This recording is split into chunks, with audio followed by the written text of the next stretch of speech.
Salut les ratopotes, aujourd'hui on se retrouve pour parler d'un sujet qui va très certainement vous plaire étant donné que vous avez été très nombreux à me poser la même question. Quel est le parc que j'utilise pour mes rats? Le sujet pour cette fois sera donc les sorties!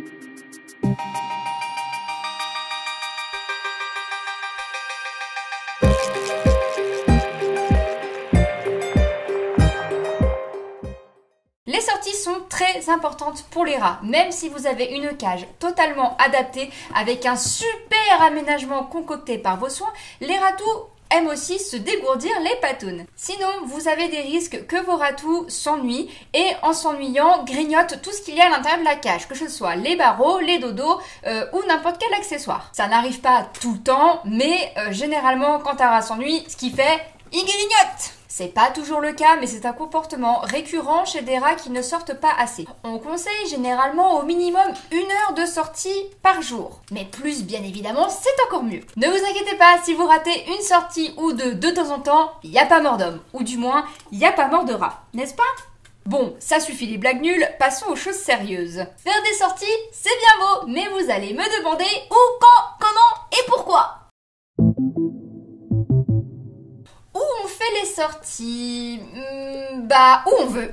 En fait, le plus important, c'est qu'il faut que le lieu de sortie soit sécurisé. Que ce soit le canapé, le lit, le couloir, la salle de bain, la table de la cuisine, le parc, n'importe quoi, l'important c'est la sécurité. Faire attention aux produits ménagers, à la hauteur qu'ils peuvent atteindre, où ils peuvent se cacher et aussi ce qu'ils peuvent grignoter. Même pour vos affaires perso, ce sont des rongeurs à tendance très gourmande. Donc attention qu'ils n'atteignent pas des affaires auxquelles vous tenez et dont ils se feront un malin plaisir de remettre au goût du jour. Enfin du moins à leur goût.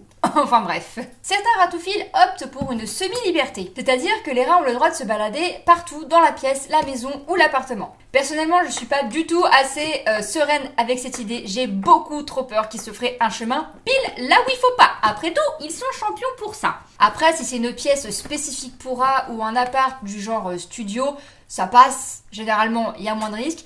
Mais personnellement, j'oserais pas. C'est donc pour cette raison que j'ai opté pour l'option parc. Au tout début de mon aventure ratophile, les rats sortaient sur le canapé. Sauf que, étant donné que c'était le canapé sur lequel je me posais, malgré toutes les protections que j'avais mises, il y avait toujours des pipis un peu furtifs qui arrivaient à se faufiler juste là où il faut pas. Et du coup, au bout d'un moment, avec l'odeur, ça commençait à être un petit peu désagréable. Et du coup, quand j'ai déménagé, je me suis dit, ok, on arrête le canapé, on prend l'option parc, et comme ça, tout le monde est content.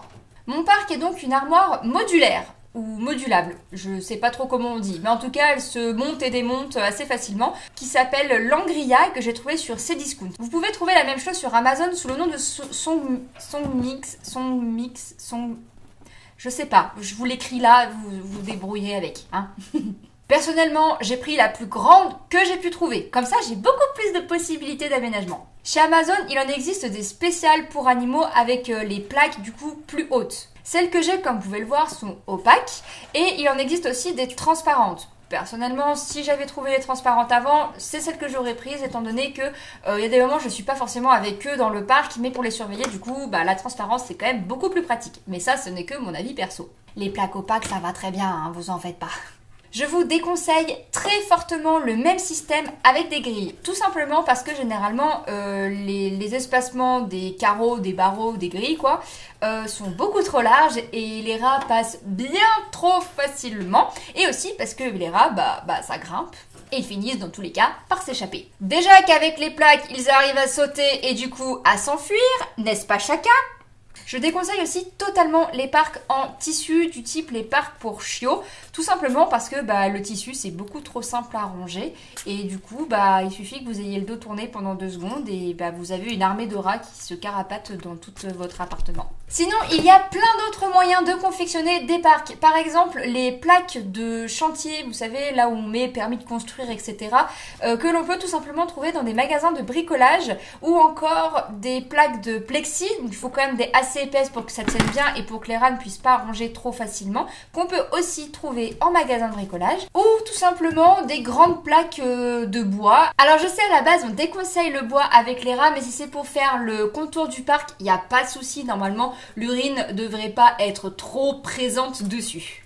Quels sont les avantages et inconvénients de tout ça? Pour les sorties en semi-liberté, dans la pièce de vie, etc., pour moi les avantages c'est évidemment l'espace que ça leur offre. Les ratous ont beaucoup de place avec beaucoup de cachettes et beaucoup de possibilités pour s'amuser. Il y a aussi de très grandes possibilités d'aménagement, par exemple pour des jeux beaucoup plus volumineux. Par exemple, vous savez, les piscines à boules, à balles qu'on peut utiliser par exemple pour les furets.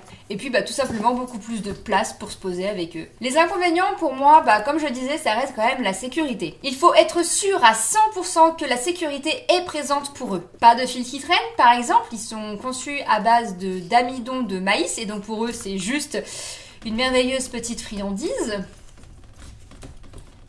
Vous voyez Chaka un peu là ce qu'il fait? Il fait que des... Mais il est sur le rebord de la fenêtre! Chaka, mais reviens! File. Il ne faut pas aussi de cachettes dites complexes, c'est-à-dire dans le canapé, parce que c'est déjà arrivé, derrière le lave-linge, derrière un meuble tout simplement, ou sous la baignoire aussi. Pas non plus de produits ménagers facilement accessibles, ni d'aliments grignotables. Il faut aussi bien entendu penser à vos propres affaires. Êtes-vous prêt à éventuellement retrouver un énorme trou dans votre chemise, votre manteau, votre plaid, votre canapé ou votre couette tout simplement? Après, si c'est une pièce spécifique pour les rats, j'ose imaginer que tout ce qu'il y a dedans est safe pour eux et du coup que vous en foutez un petit peu si tout est bouffé. Concernant les parcs, l'avantage c'est que normalement, leur espace de sortie est délimité. Je dis bien normalement, vous l'avez bien vu avec Chaka par exemple. Suivant la taille du parc, il peut aussi offrir un espace de jeu assez conséquent et du coup plutôt intéressant.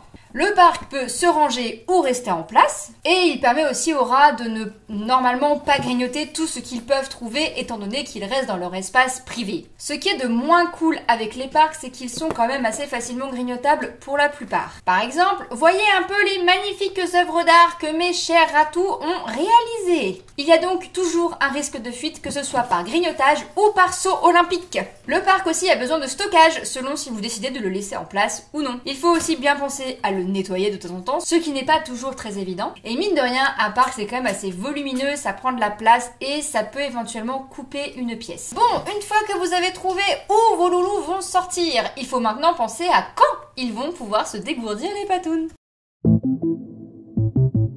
Je rappelle que le rat est un animal crépusculaire, c'est-à-dire qu'il est principalement actif en fin de journée, début de soirée et en fin de nuit, début de matinée. En gros, on voit généralement les rats actifs entre 18h et 23h, voire minuit, et entre 5h et 8 ou 9h du matin. Bien sûr, il y a aussi des rats qui sont actifs pendant la nuit. Il arrive d'ailleurs très souvent qu'on les entende, mais la plupart du temps, ils restent quand même actifs dans les horaires dont je viens de vous parler. Il faut savoir aussi que certains rats arrivent à s'habituer au rythme de leurs humains. Si on les habitue à sortir à 15h, ils seront réveillés dans ces eaux-là. Si on les habitue à sortir en pleine nuit, ils seront ravis de faire leur petit footing aussi à ce moment. Donc en fait, les sorties, c'est surtout quand vous voulez. Personnellement, je fais mes sorties quand les rats sont actifs, ils sont réveillés dans la cage. D'ailleurs, toutes les vidéos sont réalisées pendant leur sortie, c'est pour ça qu'ils sont avec moi. Donc généralement entre 18 et 20 heures, parfois un peu plus tard, d'où de temps en temps ma tête de déterré. Suivant quand les sorties sont faites, ils peuvent être actifs plus ou moins longtemps. Il est arrivé que je les fasse sortir à une certaine heure et que, après avoir gambadé quelques minutes, je retrouve tout le monde en train de roupiller, que ce soit dans le parc ou dans la cage. À contrario, il est aussi arrivé qu'après plusieurs heures de sortie, ces chers petits ratous ne veulent pas rentrer et du coup se retrouvent à bouder dans la cage à demander encore à sortir. Ce sont de vrais gosses. Certains ratophiles qui sont présents au quotidien dans la maison, par exemple en ce moment avec le télétravail, ça aide beaucoup, laissent leurs rats se balader toute la journée dans l'environnement. Vous allez voir une multitude de fois où chacun monte et descend de la porte, ça va être horrible dans cette vidéo. Laissent leurs rats se balader dans leur environnement, que ce soit le parc, la pièce de sortie ou tout simplement toute la maison. C'est bien aussi s'ils ont évidemment accès à toutes les commodités. Pipi, popo, manger et boire. Cage ou lieu dédié spécifique sur le terrain de sortie, c'est très bien aussi. Bref, les sorties c'est quand vous voulez et quand vous pouvez. Mais c'est surtout quand eux le veulent. Après tout, c'est quand même leur moment. C'est leur moment, oui, mais c'est aussi le vôtre. À vous et à eux. Quand on a des nouveaux rats ou qu'on est fraîchement arrivé dans le monde ratoufile, on se demande très souvent comment on va pouvoir les apprivoiser, comment les sorties se passent, comment on fait pour avoir un peu d'interaction avec eux. Les sorties sont là pour ça, justement. Lors des sorties, vous allez pouvoir vous familiariser avec vos loulous et eux vont pouvoir apprendre à vous connaître et à vous faire confiance. Le mieux pour moi, c'est de simplement ouvrir la cage qui donne directement sur le lieu de sortie, s'asseoir tranquillement et patienter. D'où l'intérêt pour moi d'avoir un parc ou un accès facile à la cage. Les rats sortent quand ils veulent, quand ils se sentent prêts. Ça leur permet d'avoir un lieu de confiance, la cage, et aussi un lieu à découvrir, le parc. Ils sont quand même très curieux. Certains ratophiles vous diront qu'il faut les forcer un petit peu en les stimulant ou en les titillant, en les prenant sur vous. Personnellement, je suis pas spécialement pour cette méthode. Si vous récupérez des rats d'animalerie ou de sauvetage, généralement, ça n'arrive pas à chaque fois, mais la plupart du temps, ce sont des rats qui sont traumatisés et qui ne sont pas habitués et qui ont peur de l'homme, de la manipulation. Autant donc ne pas les traumatiser davantage en les forçant à venir sur vous pour faire des bisous et des câlins. Si ce sont des rats habitués, comme Indy par exemple, l'a toujours été, oh ma choupette. Bah voilà, ce que ça donne des rats qui sont extrêmement facilement manipulables. J'ai un rat qui vient de sauter, c'était magnifique. Et du coup, même si le rat est nouvellement arrivé, s'il est dans tous les cas habitué à être manipulé, habitué à l'homme, il viendra de lui-même beaucoup plus facilement. La curiosité remportera sur l'appréhension.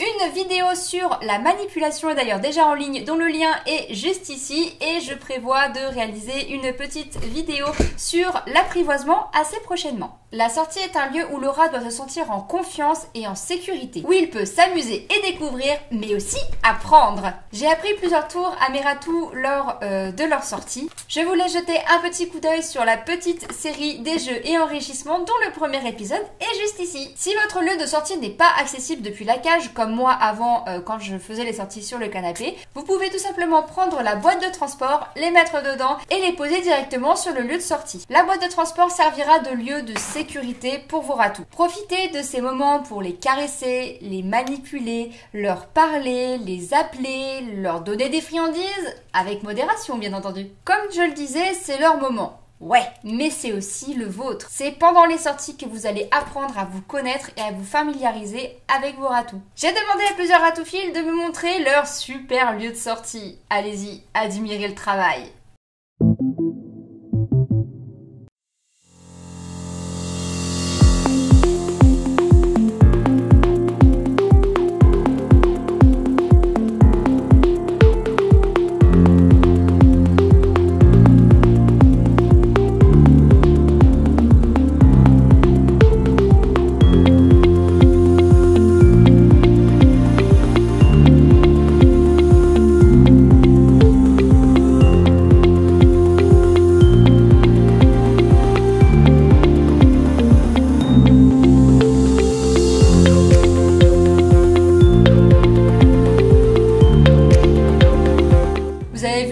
C'est cool, hein? Des fois, ça donnerait presque envie d'être un ratou. Bon, je pense avoir fait le tour de la question. Si vous en avez encore concernant les sorties ou d'autres questions, n'hésitez surtout pas à me les poser en commentaire. Je rappelle aussi que les sorties sont obligatoirement faites sous étroite surveillance. C'est beaucoup trop facile pour eux de se carapater ou de se faufiler sans qu'on les voit faire. Pensez bien à toujours garder un petit œil sur eux. Et surtout à leur offrir du divertissement justement pour éviter les bêtises. Et voilà, c'est tout pour cette fois. J'espère avoir éclairé vos lanternes et surtout que la vidéo vous a plu. N'hésitez surtout pas à mettre un j'aime ou un commentaire si le cœur vous en dit et à vous abonner en activant la petite cloche pour ne plus manquer aucune des vidéos. Je suis aussi sur Facebook et Insta. N'hésitez surtout pas à me suivre. Merci beaucoup d'avoir regardé la vidéo et je vous dis à la prochaine. Salut les ratoupodes, bisous. Oh ma Costa, t'es sorti presque.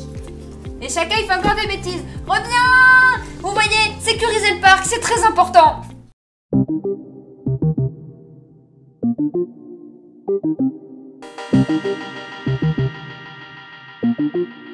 Thank you.